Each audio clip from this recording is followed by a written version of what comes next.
The metal chair felt cold against Zethkalar's damaged scales. His claws scratched nervously against the table surface as he looked across at the two humans sitting opposite him. The room had white walls and bright lights that hurt his yellow eyes. Everything here felt wrong to him. Lisa Martinez sat with her hands folded on the table. She was a human diplomat with dark hair pulled back in a tight knot. Her brown eyes watched Zethkalar carefully. Next to her sat Jake Sullivan, a military analyst with short gray hair and scars on his left cheek. Both humans wore dark blue uniforms, with small metal badges on their chests. "Please state your name and rank for the record," Lisa said. Her voice was calm, but Zethkalar could hear something cold underneath it. "I am Commander Zethkalar of the 4th Imperial Navy, former commander," he said. His voice came out as a low hiss through his reptilian throat. "I was the tactical officer aboard the battleship Dark Spear." Jake leaned forward slightly.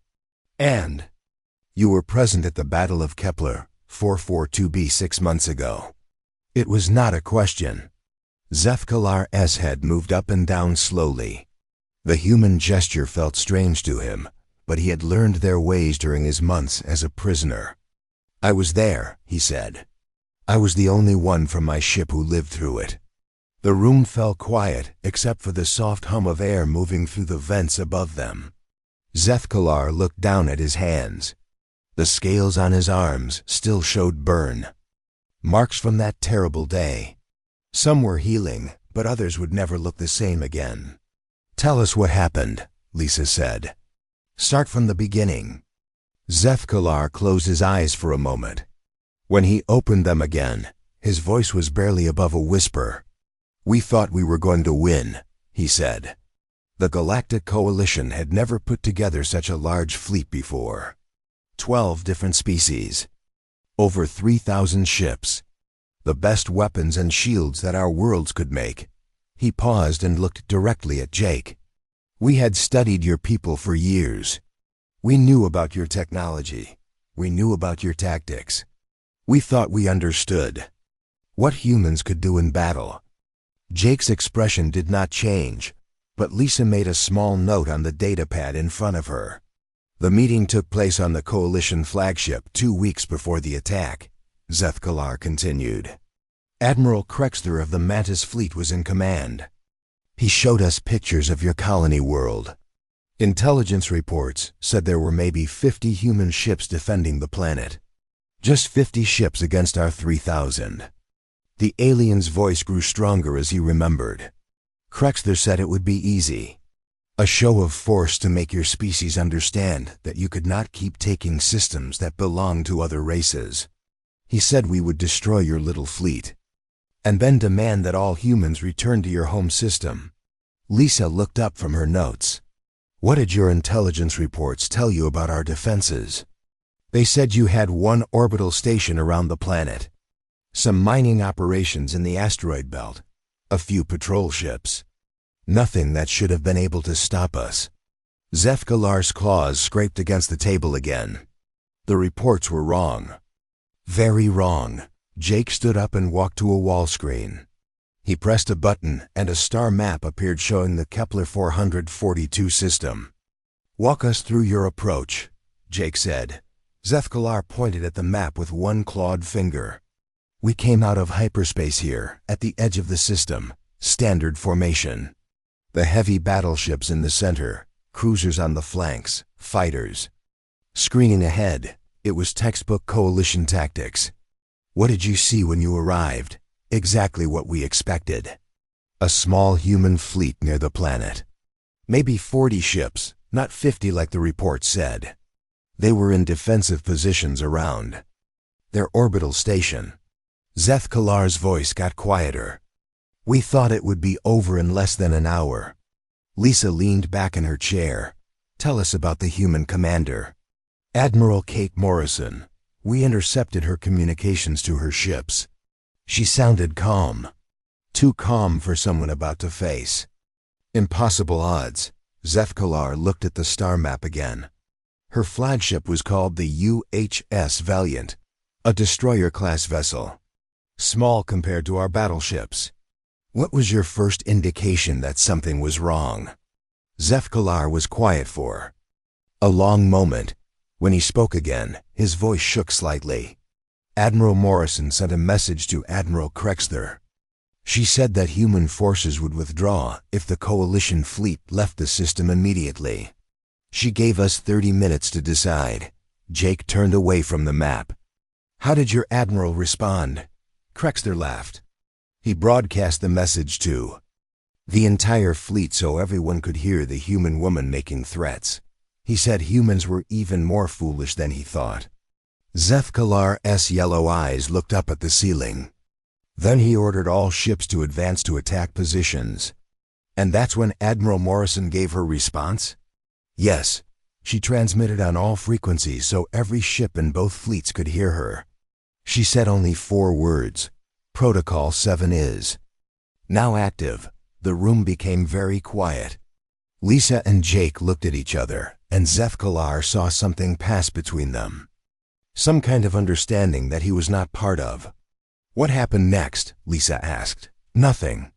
For about 10 seconds, nothing happened at all. The human ships began moving away from the planet, like they were retreating. Some of our captains were already claiming victory. Zefkalar's voice dropped to almost a whisper. Then the asteroid started moving. Jake sat back down. Explain what you mean. The asteroid belt. We had scanned it when we arrived. Just rocks and ice floating in space. Some human mining equipment, but nothing that looked dangerous. But when Admiral Morrison spoke those words, everything changed. Zefkalar stood up and walked to the star map. His clawed hand pointed to the asteroid belt. This rock here suddenly powered up engines and turned toward our fleet. Then this one over here did the same thing. Then dozens more. Within minutes, hundreds of asteroids were moving toward us like guided missiles. What did your admiral do? He ordered the fleet to destroy the asteroids before they could reach us. But when our weapons hit them, they did not just break apart. They exploded. Each one was packed with human military explosives. The ones we destroyed created clouds of metal fragments that our shields could not stop. Lisa made more notes. How many asteroids were weaponized? We never found out. Every time we destroyed one group, more appeared. Some were big enough to damage our largest ships. Others were small and fast, designed to get past our defenses and hit our engines or weapons. Zefkalar sat back down heavily. But the asteroids were just the beginning. Jake leaned forward. What else did you encounter? The mining ships. We had seen them on our sensors when we arrived. Old, slow vessels that were collecting metals from the asteroid belt. We ignored them because they were not military ships. Zefkalar's claws drummed against the table. That was another mistake. They were disguised warships? Worse, they were mobile weapons platforms. Each one carried enough firepower to destroy a cruiser. And they were already in perfect positions to attack us from the sides while we were focused on the asteroids coming from the front. Lisa looked up from her notes. How long did it take you to realize what was happening? Too long. By the time Admiral Krexther ordered the fleet to change tactics, we had already lost over 200 ships. And the humans were just getting started. Zefkalar's voice faded as he stared at his scarred hands. The room fell silent again, except for the soft humming of the air vents and the quiet scratching of Lisa's pen on her notepad. We had walked into a trap that your people had spent years preparing, he said finally. And we did not even know it yet. Jake Sullivan reached for a water bottle on the table and took a slow drink. His gray eyes never left Zefkalar's face. The alien commander was breathing harder now, his chest rising and falling quickly under his torn uniform. Continue with your account, Lisa Martinez said softly. Tell us what happened after the asteroids began moving. Zefkalar nodded slowly. His yellow eyes looked distant, as if he was seeing the battle again in his mind. Admiral Krexther was shouting orders to all ships. He wanted our heavy cruisers to form a defensive wall while the fighters dealt with the asteroids. It was standard coalition tactics for dealing with missile attacks. The alien's voice grew bitter. But these were not normal missiles. How so? Jake asked. Normal missiles follow straight paths to their targets. They are fast but predictable. These asteroids moved like living things. They changed course to avoid our weapons' fire. Some would speed up suddenly. Others would slow down and let our shots pass by them. Zeth-Kalar stood up again and walked back to the star map. His clawed finger traced paths through the asteroid belt. This one here fooled 3 of our destroyers. They fired everything they had at it, but the asteroid suddenly split into 5 smaller pieces. Each piece went after a different ship. He paused. All 3 destroyers were destroyed. Lisa made notes on her pad. Were the asteroids controlled by human pilots? We thought so at first. But when we managed to scan some of them, we found no life signs inside. They were controlled by computers. Artificial intelligence systems that could think and react faster than any living pilot. Jake set down his water bottle. What was Admiral Morrison doing during this first attack? Ships were pulling back toward the planet. It looked like a normal retreat. Some of our captains wanted to chase after them, but Krexter ordered everyone to stay in formation and deal with the asteroids first. Zeth-Kalar returned to his chair. That was smart thinking. If we had broken formation, the asteroids would have picked us off one by one. But the retreat was not real, Lisa said. No. While we were busy fighting rocks and ice, Admiral Morrison was talking to someone else. We intercepted parts of her communications, but they were in some kind of code we could not understand. Zeth-Kalar closed his eyes and spoke from memory. She said things like hammer units are in position and anvil protocol is ready for activation. We thought she was just giving orders to her retreating ships. What did those code words actually mean? We found out 15 minutes later. Just as our weapons crews were getting better at hitting the asteroids, new contacts appeared on our sensors. Dozens of them, coming from the direction of the planet's moon. Jake leaned forward in his chair. More human ships? Yes, but not like any ships we had ever seen before. They were small and fast, built more like your fighter craft but much larger. And there were so many of them. Zeth-Kalar's voice got quieter. They came at us in perfect formation, like a swarm of angry insects. How many ships emerged from the moon? Over 300, all at once. Our intelligence had said there was nothing on that moon, except some research stations. The aliens. Claws scratched the table surface. Your people had built an entire naval base inside the moon, and we never knew it was there. Lisa looked up from her notes.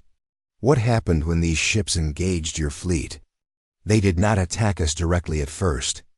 Instead, they flew straight into the asteroid field and began coordinating with the weaponized rocks. Suddenly, the asteroids became much more dangerous. They were working together like parts of the same weapon. Zeth-Kalar stood up and began pacing back and forth behind his chair. His movements were quick and nervous. A group of asteroids would force one of our ships to move in a certain direction. Then the human fighters would be waiting there with their weapons ready. If we tried to retreat, more asteroids would block our path. If we tried to advance, the fighters would hit us from the sides. Were you able to destroy any of the human fighters? Some, but every time we shot down one of their ships, 2 more would appear to take its place. And they were learning from our tactics. Each attack wave was harder to stop than the one before it. Jake pulled up a new image on the wall screen. It showed the layout of the Kepler 442 system, with ship positions marked in different colors. Where was your ship during this part of the battle? Zeth-Kalar studied the map for a moment. The Dark Spear was here, with the main battle group. We were trying to provide cover for the smaller ships while they dealt with the asteroids. But then something happened that changed everything. What was that? The construction platforms. We had seen them when we first arrived in the system. Big, slow industrial ships that were building some kind of orbital facility near the gas giant. Zeth-Kalar pointed to a spot on the outer edge of the system. They were so far away that we ignored them completely. Lisa stopped writing and looked at the alien commander. They were not really construction platforms. No, they were the biggest weapons we had ever seen. When they opened fire, their energy beams could reach across the entire system, and they were not shooting at our ships. What were they targeting? Our supply vessels.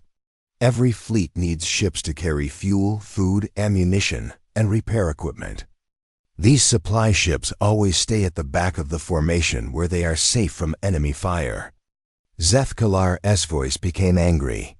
But there is no safe place when your enemy can shoot across an entire solar system. Jake nodded slowly. The humans cut off your supply lines. Worse than that, when those energy beams hit our supply ships, explosions were enormous. Each supply vessel carried enough fuel and ammunition to power a dozen warships.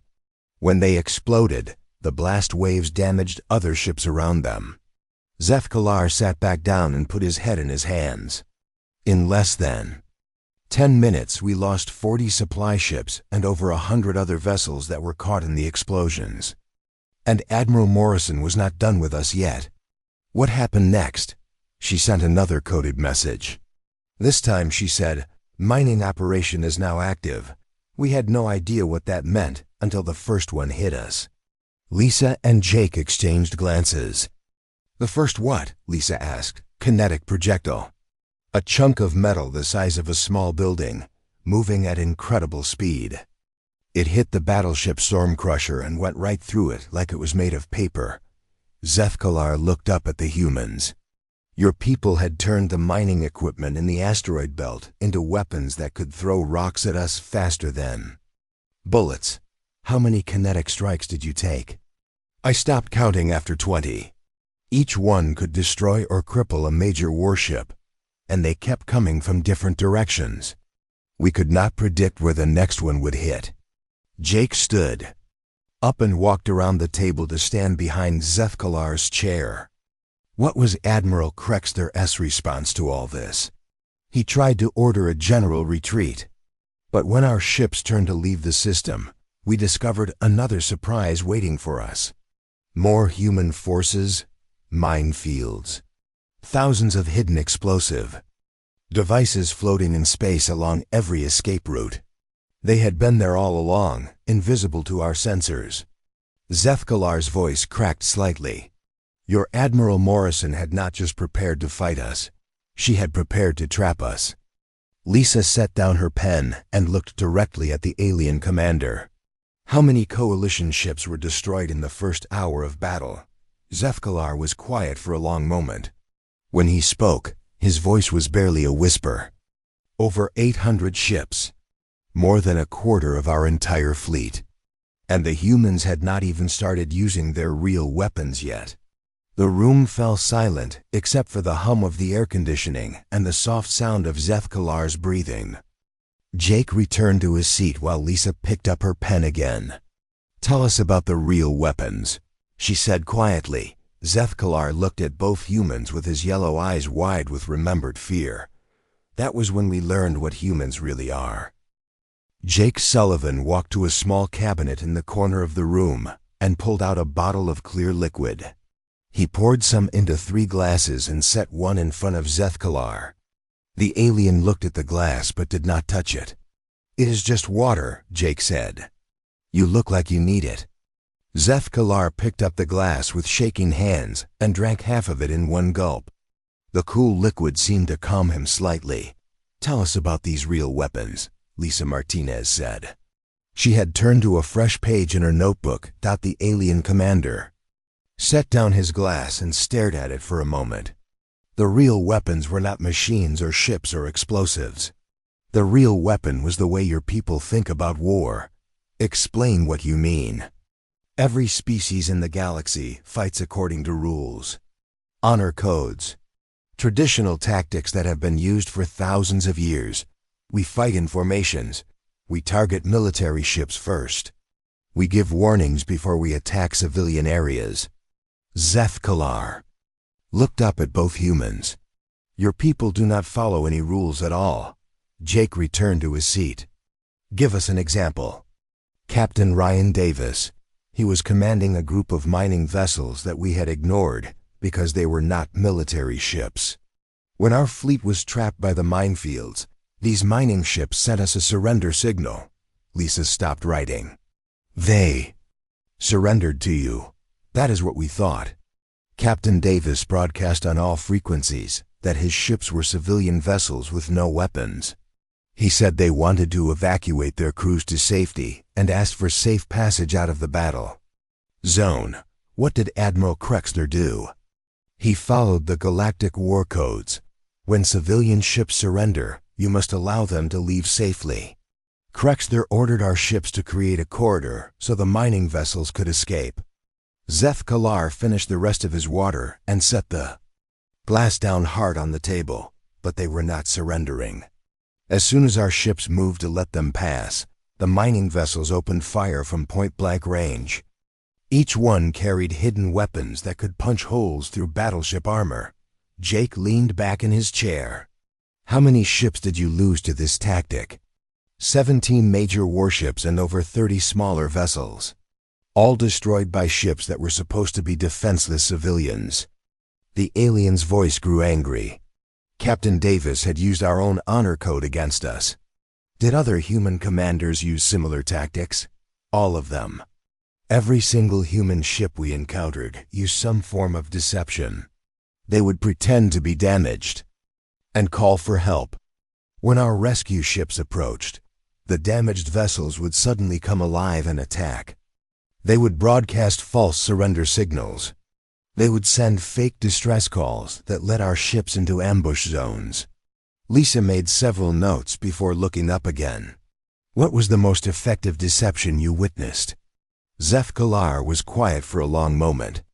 His yellow eyes stared at something neither human could see. Lieutenant Colonel Amy Foster. She was in charge of evacuating civilians from the human colony. We intercepted her communications calling for all civilian transports to gather at designated safe zones. You attacked civilian evacuation ships? No, we followed the war codes. Admiral Krexler ordered all coalition ships to avoid the evacuation zones. We even provided escort protection for some of the civilian transports when they requested it. Jake raised his eyebrows. The humans asked for your help evacuating their own people? Yes. Lieutenant Colonel Foster sent personal messages to several of our ship captains. She said the human military was too busy fighting to protect the civilian ships. She asked if we could help guide the transports to safety. And you agreed to help. Of course. Protecting non-combatants is required by galactic law. 3 of our cruisers moved to escort positions around the civilian convoy. Zeth claws scratched deep marks in the table surface. That was when we learned that human children can be soldiers too. Lisa and Jake looked at each other with worried expressions. What do you mean? Lisa asked carefully. The evacuation ships were full of human families. We could see them through the viewports. Mothers holding babies, old people, children playing games.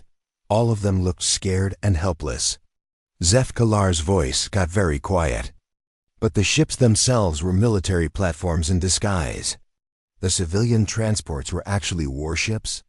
Worse, they were electronic warfare vessels designed to look like civilian transports. While our cruisers were protecting them, the fake evacuation ships were jamming our communications and feeding false information to our targeting systems. Jake stood up and began pacing around the room. How long before you realized what was happening? Too long. For over an hour, our fleet was receiving bad sensor data. Our weapons were missing their targets because the targeting computers had wrong information. Our ships could not talk to each other because their communications were being blocked. What happened when you discovered the deception? Captain Morthak of the cruiser Bloodhammer figured it out first. He noticed that his targeting system was getting different readings every few seconds. When he manually aimed his weapons, instead of using the computer, he hit his targets perfectly. Zefkalar stood up and walked to the wall screen. He pointed to an area near the planet. Captain Morthek traced the jamming signals back to the civilian convoy. When he confronted Lieutenant Colonel Foster about it, she just laughed and said that human children learn to fight before they learn to walk. Did Captain Morthek attack the convoy? He tried to. But as soon as he targeted the fake evacuation ships, they dropped their disguises and revealed military-grade shields and weapons. The children and families we had seen through the viewports were just images projected on the windows.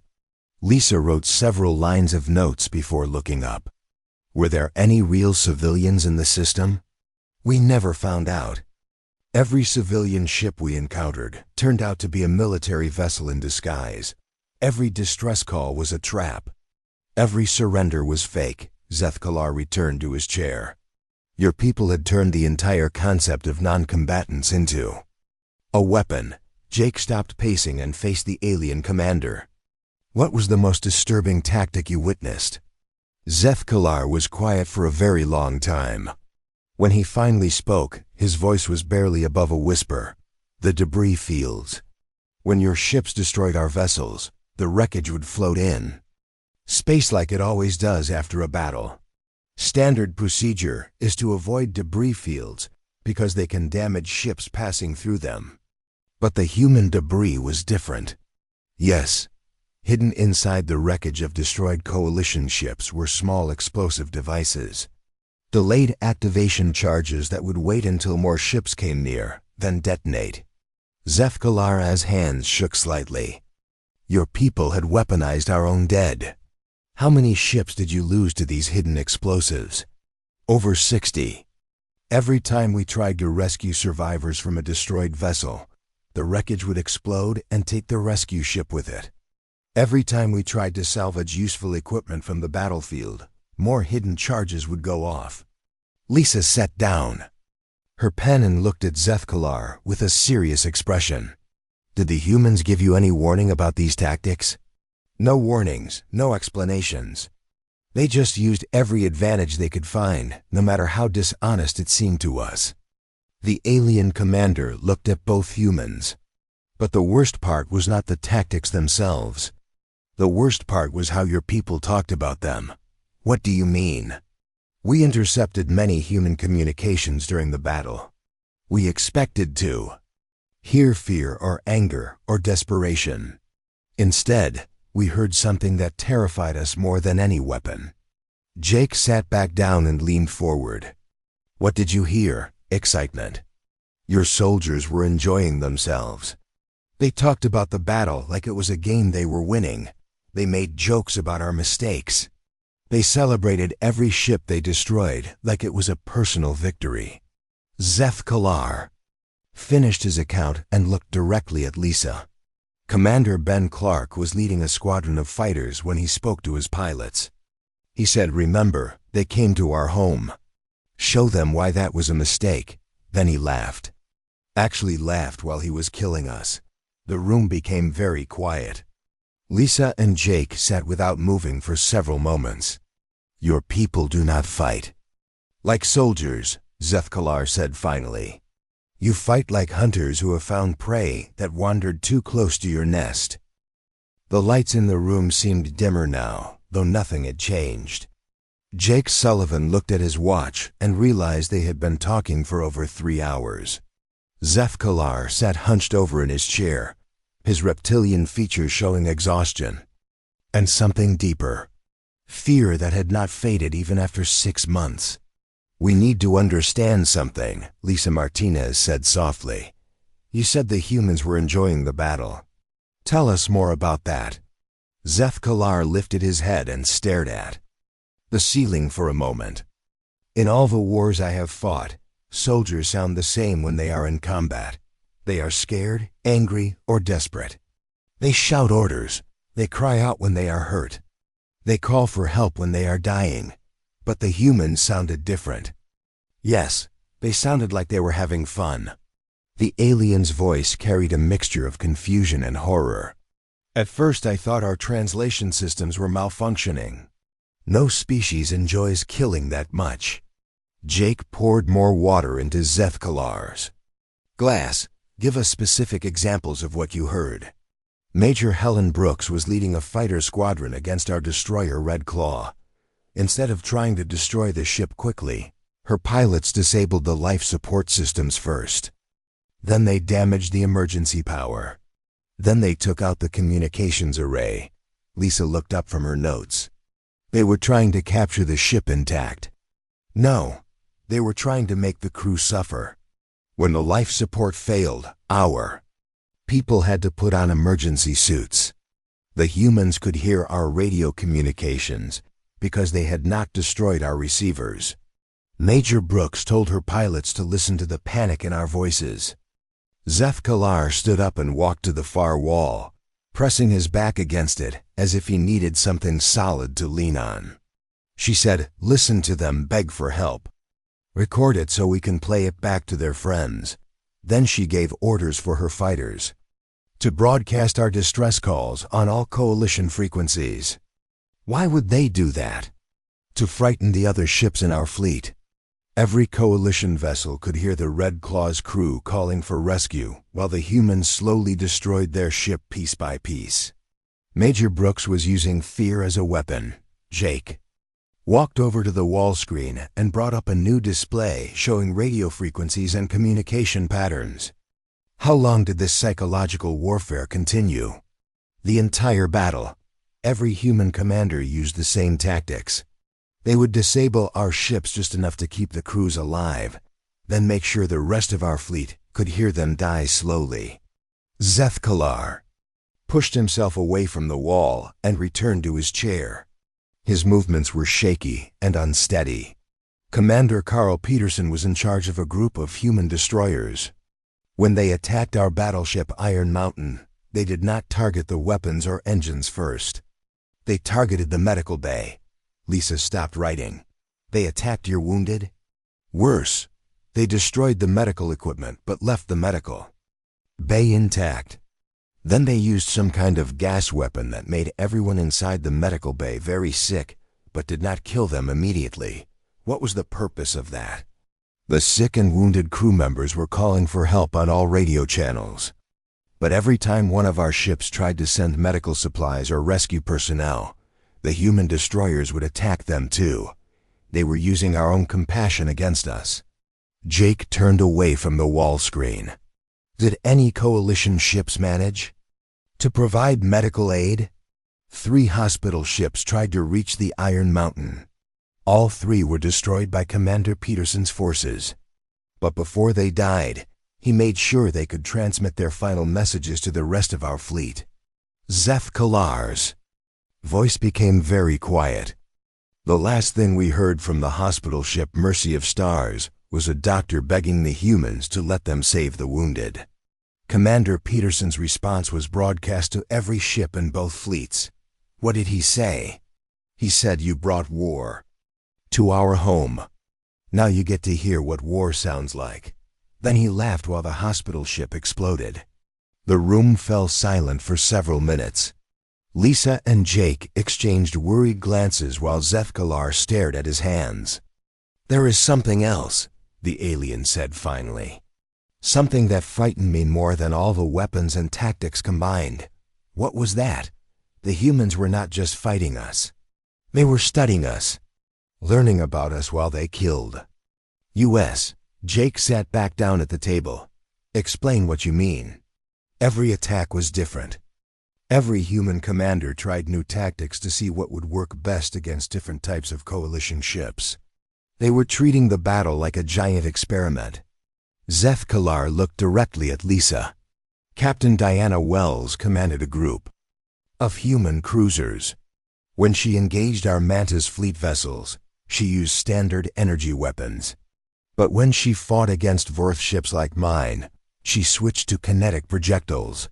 Why the difference? Because she had figured out that Mantis shields work better against kinetic attacks, while Vorth shields are more effective against energy weapons. She was learning our weaknesses in real time and adapting her tactics. Did other human commanders do the same thing? All of them. Every single human ship was collecting data about our defenses, our weapons, our crew behavior, everything.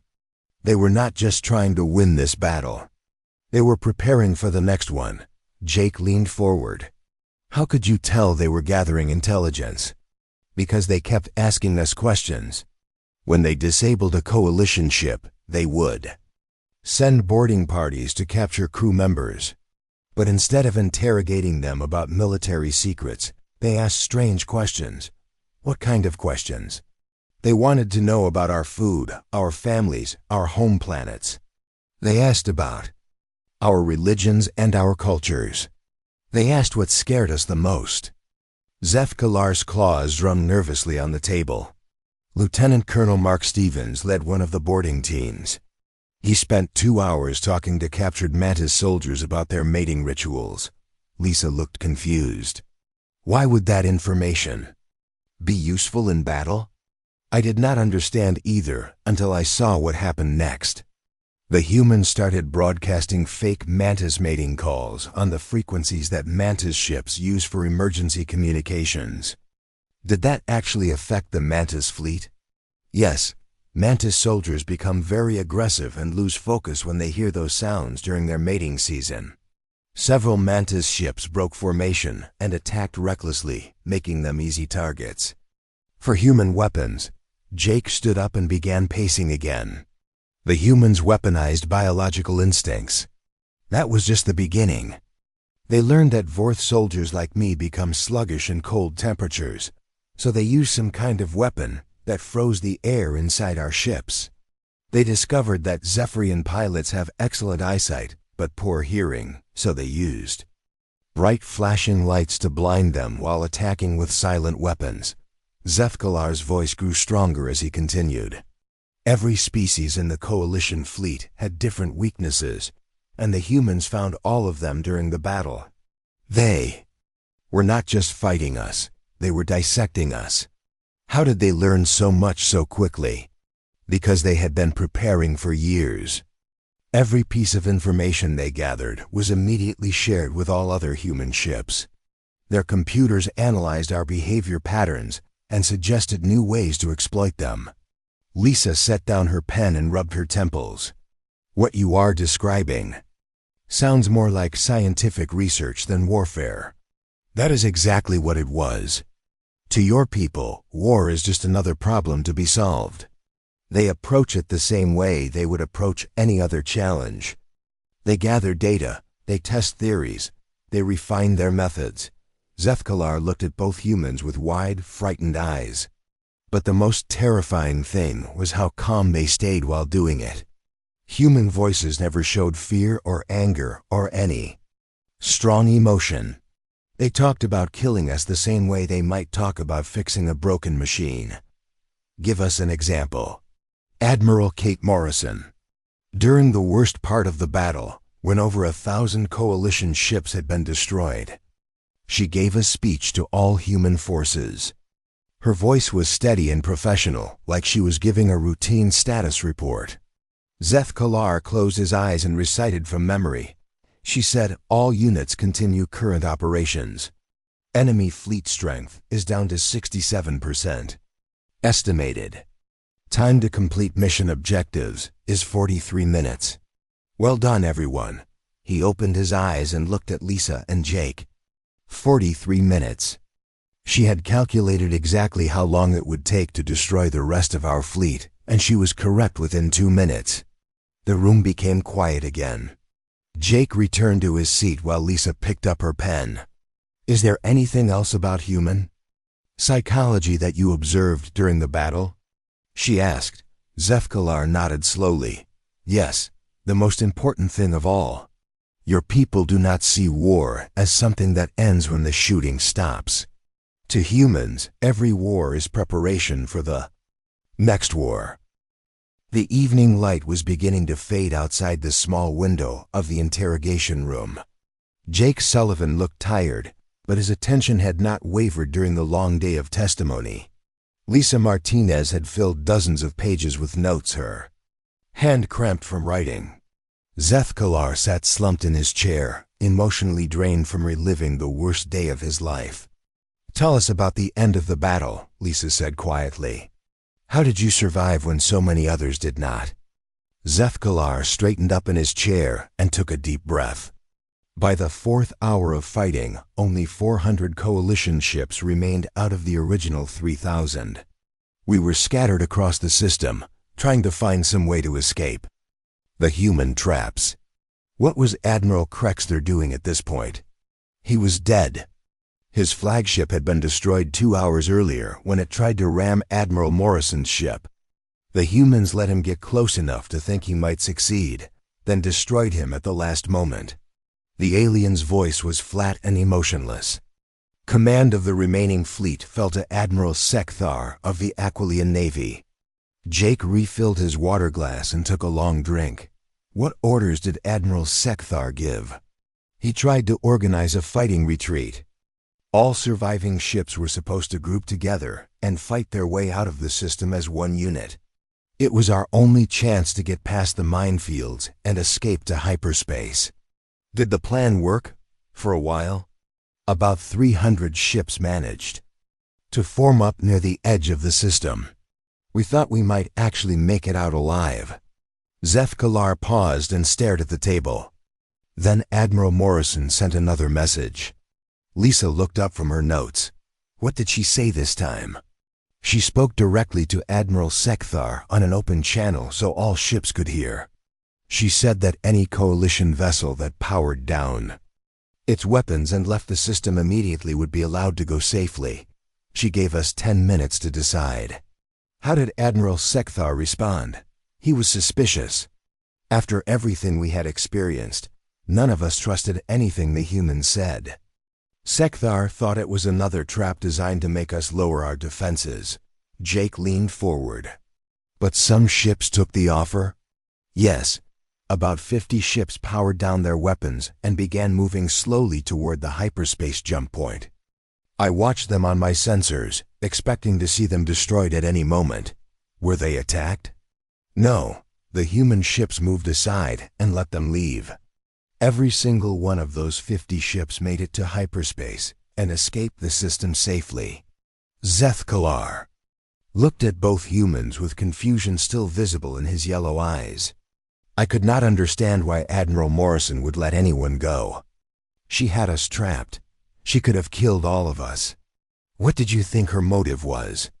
I thought she wanted some of us to survive, so we could carry news of the defeat back to our governments. A warning to other species about what happens when you attack human territory. Lisa made several notes before looking up again. Did more ships accept the offer to leave? Another 40 ships powered down and departed safely. But Admiral Sekthar ordered the rest of us to stay in formation and fight our way out together. He said we could not trust human promises. How many ships remained with Admiral Sekthar? Just over 200.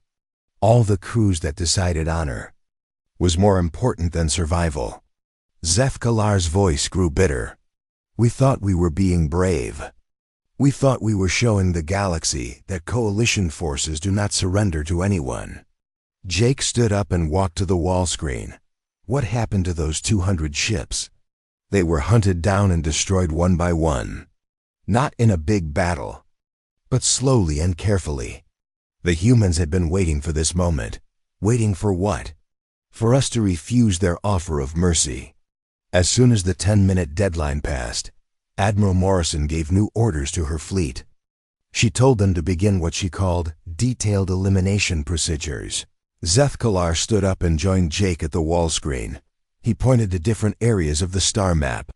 Human ships appeared from hiding places we never knew existed. They had been waiting in the asteroid belt, behind the moons of the gas giant, even inside the planet's atmosphere. Dozens of ships that had never shown up on our sensors. How long had they been hiding there? Months, maybe years. Some of the human pilots talked about supplies they had stored in hidden bases throughout the system. They had been preparing for this exact situation long before our fleet ever arrived. Lisa set down her pen and watched the alien commander carefully. How were you able to survive when the other ships were destroyed? Captain Veltar, my commanding officer, made a decision that saved my life but cost him his honor. When he saw what was happening to the other ships, he decided to take Admiral Morrison's offer, even though the deadline had passed. The humans still honored the agreement? Yes. Captain Veltar powered down all weapons and sent a surrender message to the nearest human ship. A destroyer commanded by Captain Nicole Baker responded immediately. Zethkalar returned to his chair and sat down heavily. Captain Baker told us to prepare to be boarded for inspection. She said that if we were truly surrendering, we would be allowed to leave the system safely. What happened during the inspection? A team of human soldiers came aboard the Dark Spear. They were led by Sergeant Tony Rodriguez. He was polite and professional, but very thorough. They searched every part of our ship. What were they looking for? Weapons, intelligence data, anything that might be useful to them later. But they also did something I did not expect. Sergeant Rodriguez asked to speak privately with every crew member. Jake raised his eyebrows. What did he ask you? He wanted to know why I had participated in the attack on human territory. He asked about my family, my motivations, my beliefs about the war. It was like he was trying to understand me as a person, not just as an enemy soldier. How did you answer? I told him the truth, that I believed humans were expanding too quickly into space that belonged to other species, that the coalition was trying to preserve the balance of power in the galaxy. Zethkalar paused. Sergeant Rodriguez listened to everything I said, then asked me one more question. What question? He asked if I still believed those things after seeing what human forces could do when they were threatened. Lisa leaned forward. What did you tell him? I said no. That I understood now why humans fight the way they do. That any species capable of such planning and preparation would never be stopped by conventional warfare. Zethkalar looked directly at both humans. Sergeant Rodriguez nodded and said, Good. Now you can go home and tell your people what you learned here. So the inspection was really another form of intelligence gathering. Yes, the humans wanted to make sure that the survivors understood exactly what they had witnessed. They wanted us to carry specific messages back to our governments. Jake returned to his seat. What message were you supposed to deliver? That humans do not fight wars to win territory or resources. They fight wars to ensure that no one will ever threaten them again. Every human conflict is designed to be the last one they will ever need to fight on that front. Did Captain Baker give you any other instructions before you left?